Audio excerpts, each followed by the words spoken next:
보이는 것보다 보이지 않는 세계가 훨씬 깊고 넓은 땅.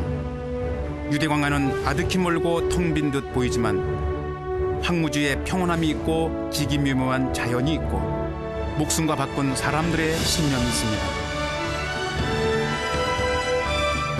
이스라엘을 이끌고 지탱해온 불굴의 의지, 굳건한 신념의 뿌리를 만났던 유대광야를 뒤로하고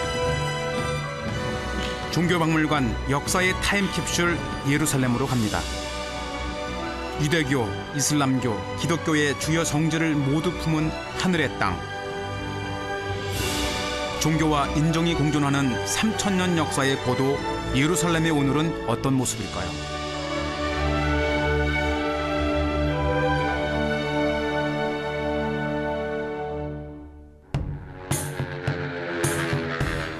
아시아와 아프리카 대륙을 잇는 요충지에 좁고 길게 자리한 이스라엘의 관문은 텔아비브입니다.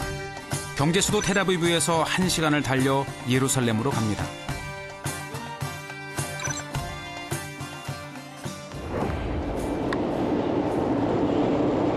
예루살렘은 해발 800m 산악지대에 위치한 3000년의 고도입니다.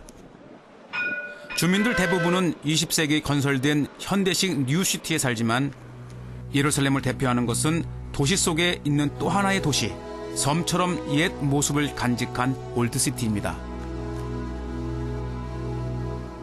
전 세계의 유대교, 기독교, 이슬람교의 주요 성지가 모두 여기에 있어 종교의 박물관이라고 불리기도 하죠.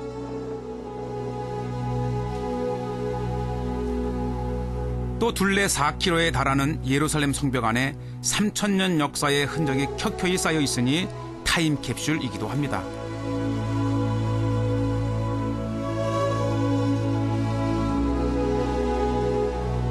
그런데 여러 종교의 성지가 함께 있다 보니 수십 차례 도시가 파괴되고 주인이 바뀌는 순환을 겪어왔습니다.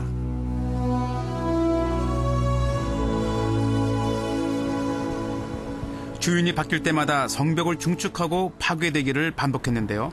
지금의 성벽은 1500년대 오스만 터키 때에 세운 겁니다.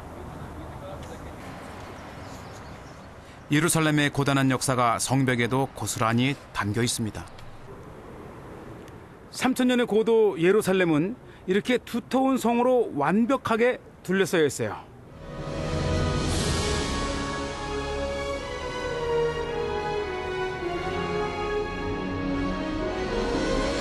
그런데 완벽하게 방어를 해도 수십 차례 함락되었던 예루살렘이 물이 부족해 함락된 적은 단 한 번도 없었다고 합니다. 물이 귀한 나라인데 말이죠. 그 비밀은 이 도시의 지하에 감춰져 있습니다.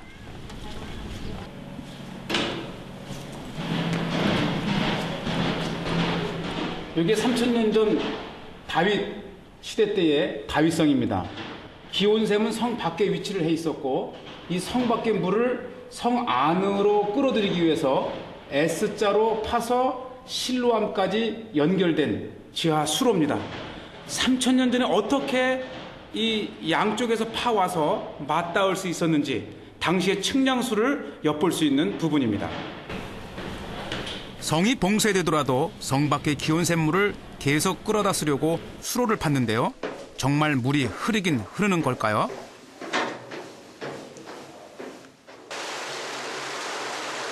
정말 의외였습니다. 콸콸 흐르는 물줄기 소리만으로도 시원했는데요.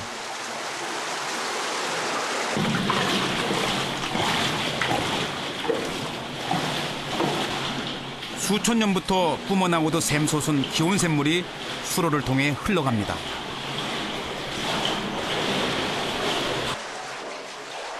터널은 2, 3m로 높아지고 낮아지며 겨우 지나갈 정도였는데요.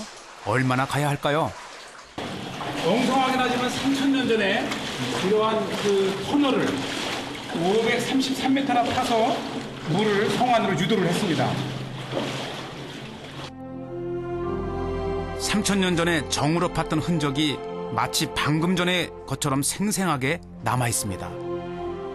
그런데 놀라운 것은 이 벽이 연한 토질이 아니라는 겁니다. 아주 단단한 안반인데요. 가로막힌 안반을 위아래로 파면서 터널을 만들었으니 그 얼마나 고된 노동이었을까요? 그런데 바위 틈에서 뭔가가 보였습니다. 자세히 보니 나무 뿌리입니다. 얼마나 물을 원했던 걸까요? 생명의 힘은 참으로 대단합니다. 이 나무 뿌리. 어두컴컴한 터널을 뚫고 사람들이 다가왔는데요. I was freezing. freezing? Yes, it was really cold and it was really dark. And at some points the water got all the way up to above your knees, about halfway up your thigh. 어둡고 음침한 터널에서 추위와 싸우며 작업하던 석공들은 아마도 이 순간 모든 고통을 잊었을 겁니다. 이 터널을 팠던 석공들이 남긴 기록입니다. 당시 이 터널을 만들고 굉장히 흥분했었겠죠.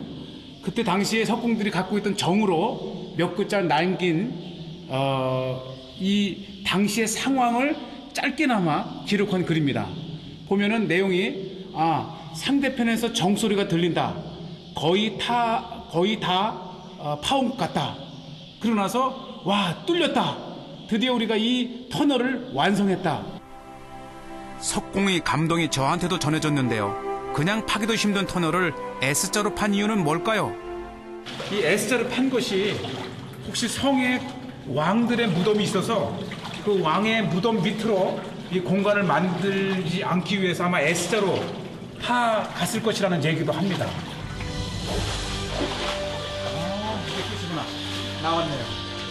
우리에겐 짧은 물길이지만 터널을 팠던 석공들에겐 천길 터널이었겠죠. 기온샘에서 출발한 물은 정확히 실로암에 도달했습니다. 이로써 적이 포위해도 성 안의 사람들은 물 걱정 없이 살 수 있게 됐던 것입니다.